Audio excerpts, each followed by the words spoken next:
hakuna madharau makubwa kama kupigia mtu simu. Hata mjamaliza mnachokuwa mnaongea au mlichokuwa mnaongea, anakwambia kata simu, kuna mtu anapiga. Mi ng'ombe. No, make it make sense. Like, why would I hang up just because there's a person calling you? Huyo mtu huwezi niheshimu mimi nimalize yale niliyokupigia tuelewane, then umpigie baadaye? Ama kuna watu important than others? I want to ask you a question. Ask. Uko kwenye simu unaongea na Rosie na Witi. Ndio.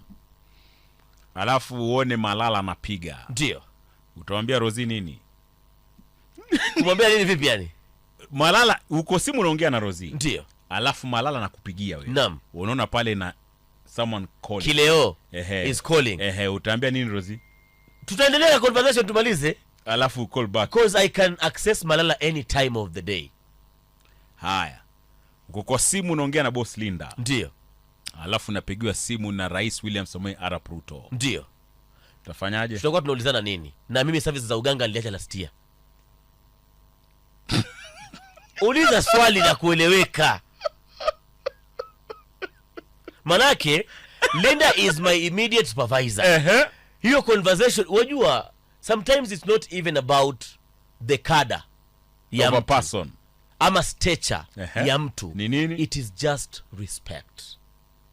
Imagine Billy Mia, mimi niambie mtu ama nikwambie, the only person I can do that for is my wife. To be honest yani, is my wife. Kata mtu anapiga. Namwambia mke wangu ananipigia kidogo. Hold on. Si kwamba ukate. Unamweka on hold. You can put them on hold. Usikize mke wako. Na mke wangu pia akiwa anaongea na mtu mwingine, nikipiga mimi, lazima ishikwe. Atashika. Sasa kuna kiumbe chengine muhimu ulimwenguni isipokuwa mimi. Kwa mpigo tena zaidi. No, tuambizane ukweli. Na mimi katika maisha yake, kuna kiumbe chengine muhimu isipokuwa yeye katika maisha yangu. Boss wake. Boss wa nani? Wa wife. Wa mke wake? Yani boss wa wife wako. Boss wa wife wangu? Kwake? Between her boss and me? Bwana, usifananishe vitu vya ajabu na boss. Sasa boss nini? Boss alimoa? Boss alimtolea mahari? Wewe bwana, tueni watu. So kama yuongea na bosi, alafu Mbaruku anapiga, anaweka boss on hold. Ngoja kwanza, mume wangu anapiga. Bosi si Alimazu. Unajua nini watu wamjui hizi vitu bwana. Sasa yeye Mazu mwenyewe anajua boss kubwa anapiga. Unajua hata wewe boss wako ana boss wake.